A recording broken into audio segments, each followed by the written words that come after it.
Sacramento!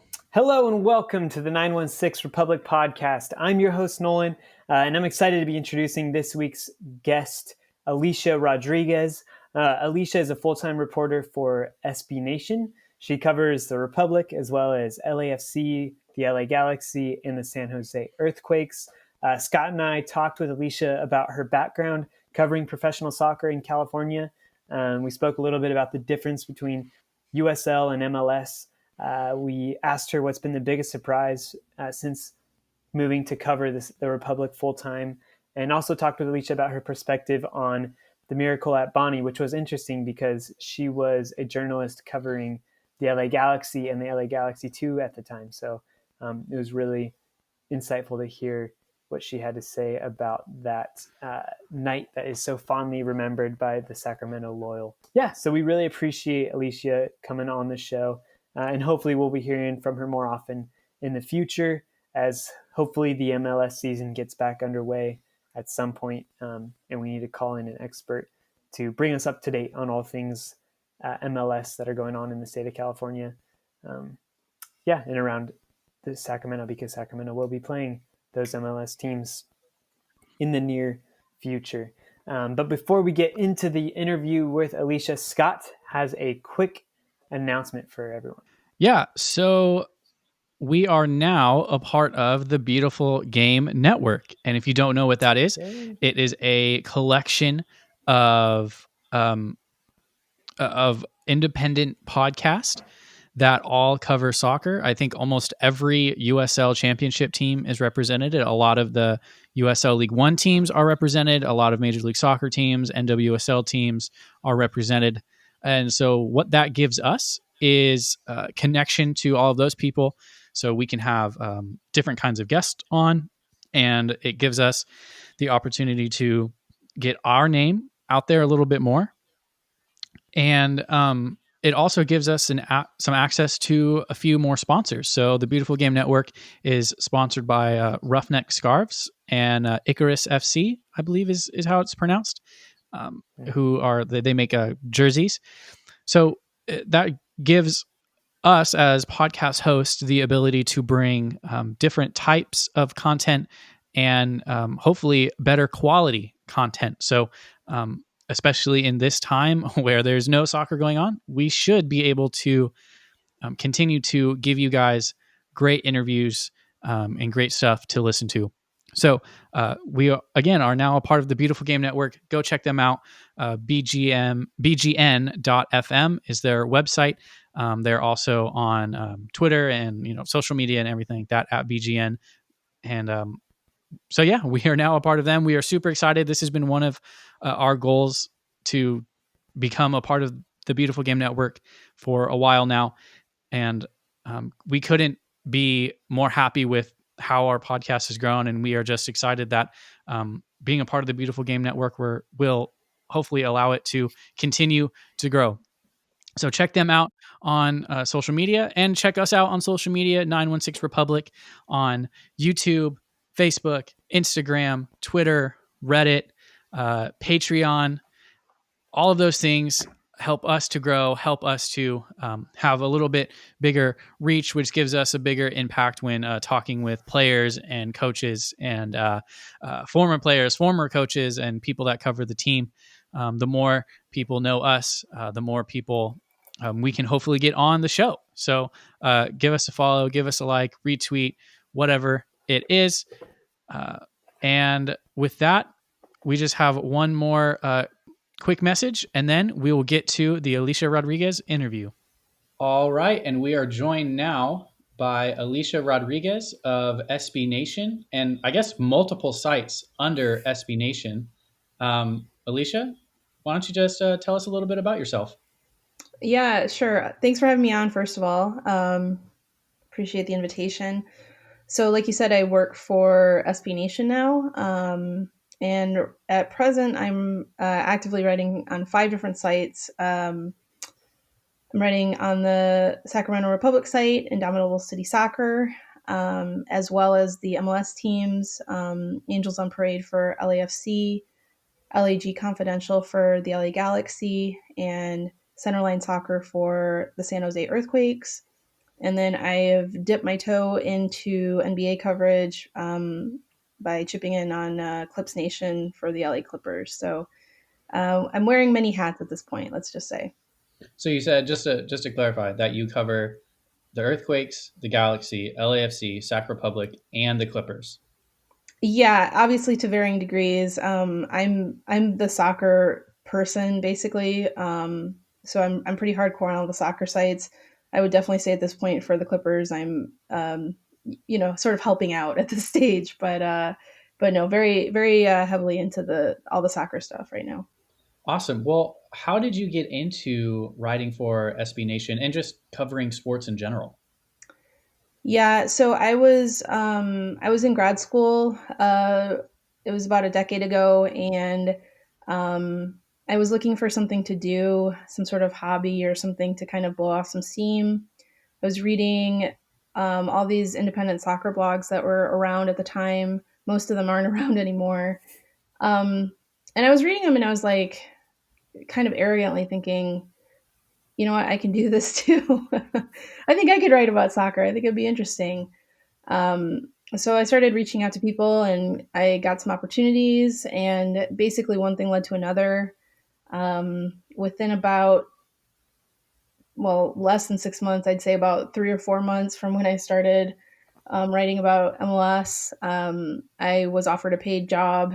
And then a couple years after that, the first paid job was with SB Nation to run what was then the Chivas USA site. And then a couple years after that, I worked for MLSsoccer.com too. So up until the first of this year, I was doing double duty, working both for SB Nation in a reduced capacity, not what I'm doing now, and then also working at MLSsoccer.com doing editing, writing, working on games, all that kind of stuff. So I've been doing it for not quite a decade, but getting pretty close to the anniversary. So it's kind of funny to look back and sort of see how long I've really been at it. In some ways, it feels like it's been 2 weeks, and in other ways, it feels like it's been forever. But I'm having a lot of fun, and I'm basically doing what I love. So I'm really really lucky. A follow-up question to that is, what led to you going full-time working for SB Nation this year? Because I remember there was like a little restructuring that was announced at the end of the year in the state of California and stuff. I'm still unclear on what all that was about. So I don't know if you have any insight on that. Yeah. So basically, the reason why I switched to my new role at SB Nation is because the state law that restricts freelancers, SB Nation decided to restructure everything as a result. So Hmm. I was at one point laid off from SB Nation and wasn't sure if I'd be able to continue working for MLS either, to eventually getting this new position at SB Nation. And so we've turned our California operations into basically like a its own newsroom Hmm. within the company. So everyone who works on California stuff, we work together, and that's kind of why I'm doing all the soccer sites suddenly. And then, like I said, I'm helping out with the Clippers site as well. Um, we're trying something different and new. Hopefully, people. I know at the time when the initial news kind of went down, it was pretty rough. Um, it was rough for me too, as somebody who was kind of being affected directly as well. And I know for me, it turned out okay. I know for a lot of people, it didn't. So, it's a delicate situation for sure. The good news is for the Indomitable City Soccer site, we still have quite a few people who had been working on the site before involved with social media, going to games. Obviously, there's only been one game so far this year, Yeah. but and still participating with us, which I think is really great. So they still have a role, but obviously it's a different situation than it used to be. And given my position, I'm doing a lot of the heavy lifting on writing, and that is totally fine because that's my job. Awesome. Well, let's just get into it then. what would you say is the biggest difference right now between Major League Soccer and USL? I would definitely say the biggest difference is the maturity levels. As somebody so I've been covering MLS pretty hardcore since 2011. Even in that time, it's changed a lot. And I think like the quality of play, obviously we've had an explosion in expansion over that span. Um, different tactics being used. Like around the time when I really started covering it pretty hardcore, almost every team used like a 4-4-2, pretty like standard kind of traditional at the time tactics, that kind of thing. And today it's just so different. Um, in contrast, because USL in the current guise isn't as old, I think they're kind of just going through their own growth curve at this point. And I'll say that I've been covering USL hardcore since like about 2015. That's when I really started covering the league very closely. Um, obviously kind of kept an eye on things prior to that, but I basically went on a USL beat starting in 2015, and even in that span, I mean, you guys being Sac Republic fans, you'll probably understand this as well. I mean, the league has changed so much in Right. just 5 years. Like I started covering Orange County, and at that time they were the only team in the West Coast, right? And since then the league has just exploded in size. I think the professionalization standards have gotten a lot better, much like MLS. That's grown over time as well. But I think USL obviously has a lot of room for growth still. I think at some point they will approach what MLS looks like now, but by that point MLS will probably have progressed. Almost certainly will have progressed itself quite a bit by that point. So, but yeah, I just think the difference is kind of the maturity levels, the professionalization standards, that kind of thing. They're obviously not, they don't have the same exact um, objectives and ambitions, but I think that you can see a lot in common in general when you look between professional soccer leagues in the United States and North America, and kind of the ones that stick around, how they grow and mature and improve over time. And yeah, again, I think that's the biggest distinction at this point. So then, just piggybacking off of that really quick, what would be some of the changes that fans should expect in the next couple years as Sacramento gears up to make that jump into a more just a league that's just been around longer and has experienced more of the ups and downs, and they're a bit more firm in Major League Soccer. So, what are maybe some of the things that Sacramento Republic fans can expect to see change with the club?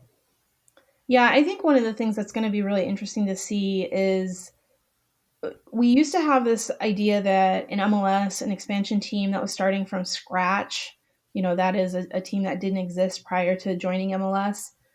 Usually those teams struggled a lot more than the teams that had moved up from, usually USL. I think at that time, Montreal was coming from the NASL.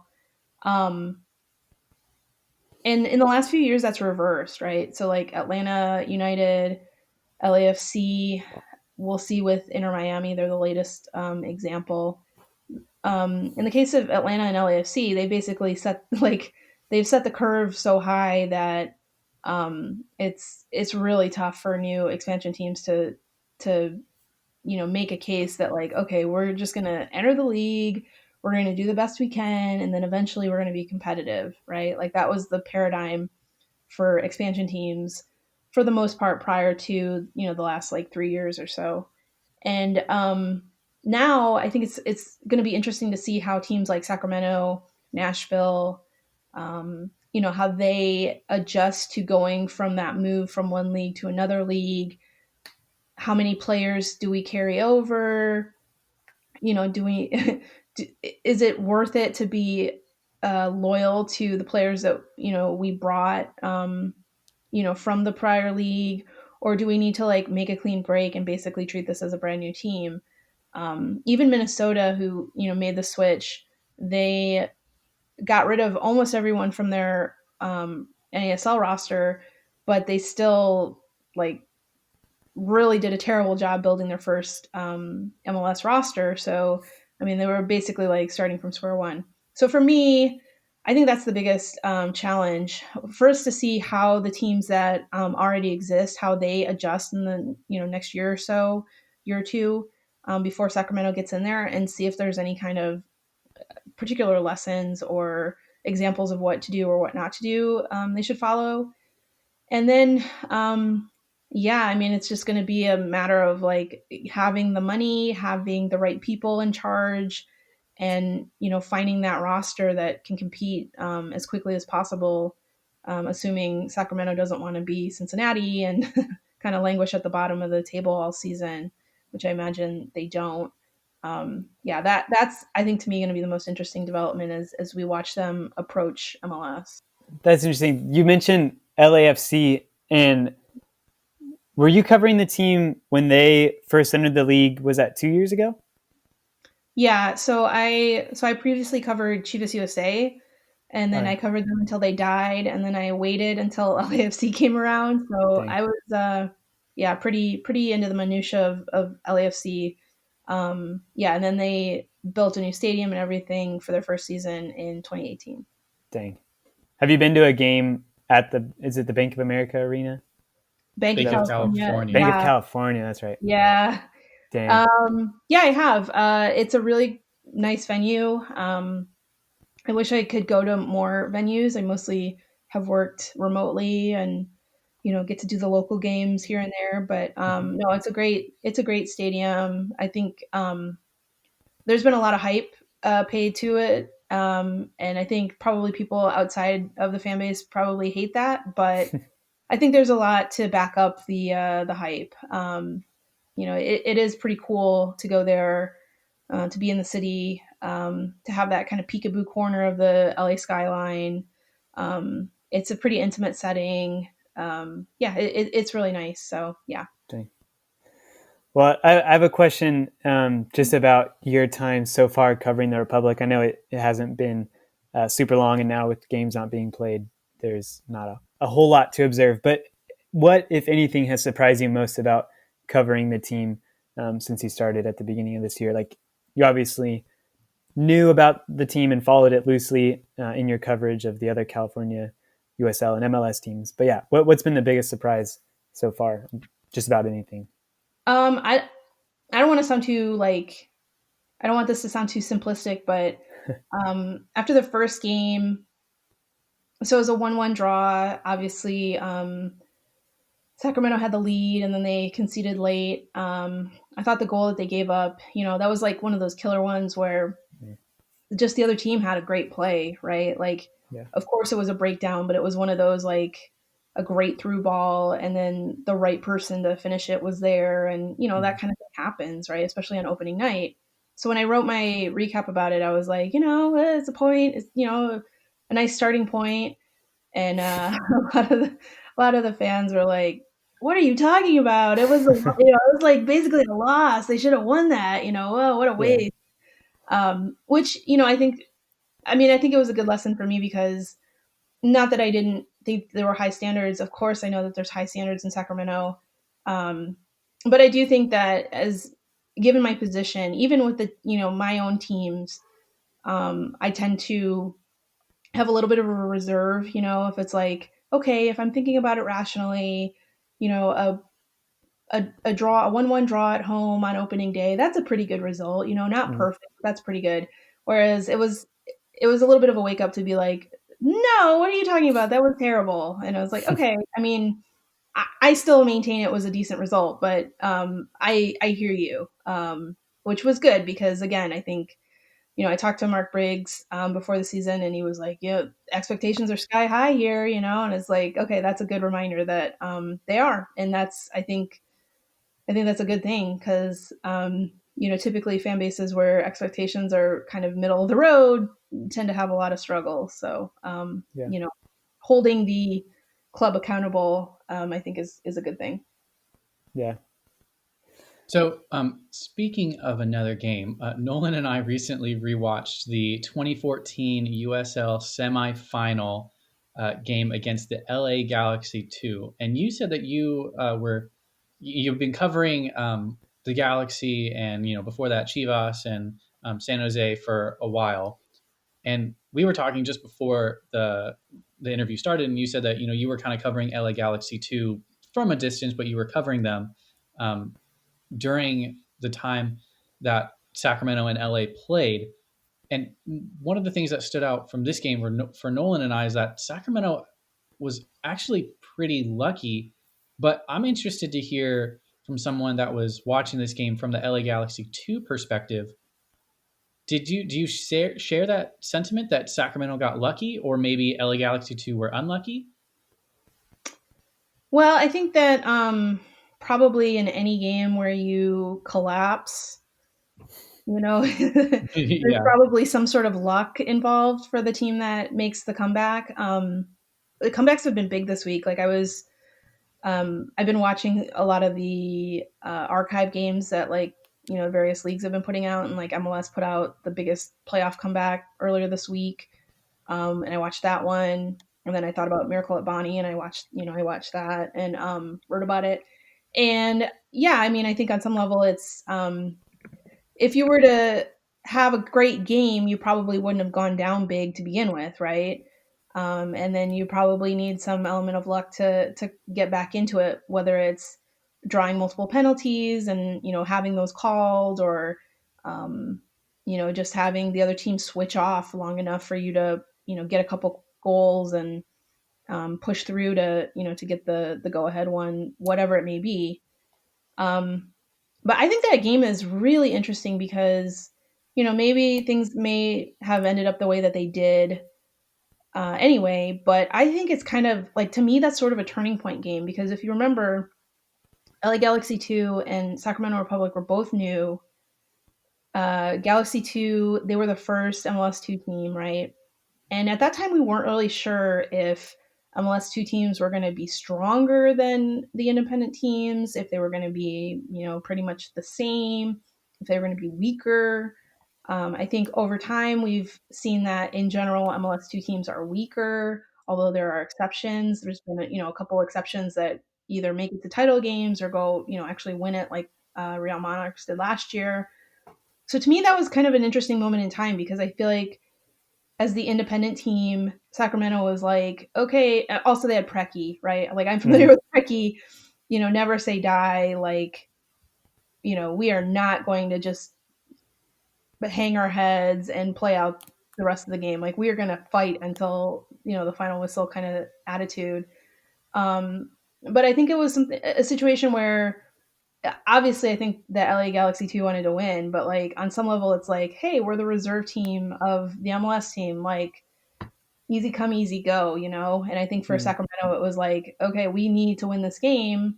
And I think that the intangible desire, that sort of thing, won out. And I think that really it helped propel Sacramento Republic to, obviously, to the title in 2014, and then eventually to getting MLS. I mean, I really think that it was that, maybe it's not just that game that led to all of this, obviously, but I think that it's kind of one of those like sliding doors moments where, who knows, maybe USL would be totally different, if not for the miracle at Bonney. Yeah, no, I totally agree. Well, Nolan, do you have any other questions before we let Alicia go for the afternoon?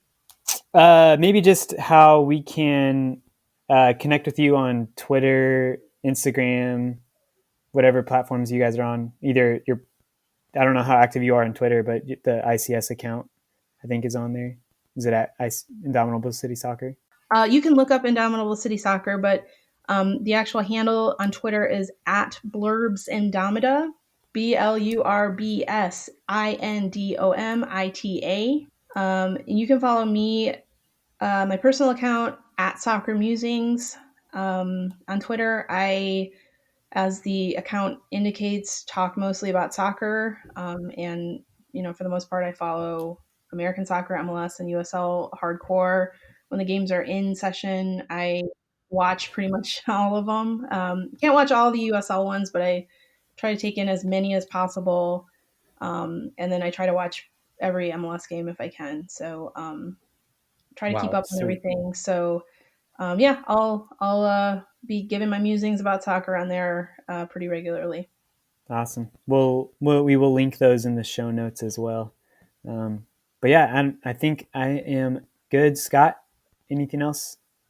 Yeah, I Before just we want to say, the three of us, me, Nolan, and Zach, were talking, before the season started, and we were really wanting to find someone that had way more expertise in Major League Soccer than we did, because in talking with a lot of fans, a lot of people said that they just didn't know anything about Major League Soccer, and they didn't even know where to begin. So this is kind of hopefully the start of having Alicia on, hopefully something like once a month or once every other month, just to kind of keep us up to date on what's going on in Major League Soccer. What are the things that we need to be aware of, and especially because Alicia covers the three California teams.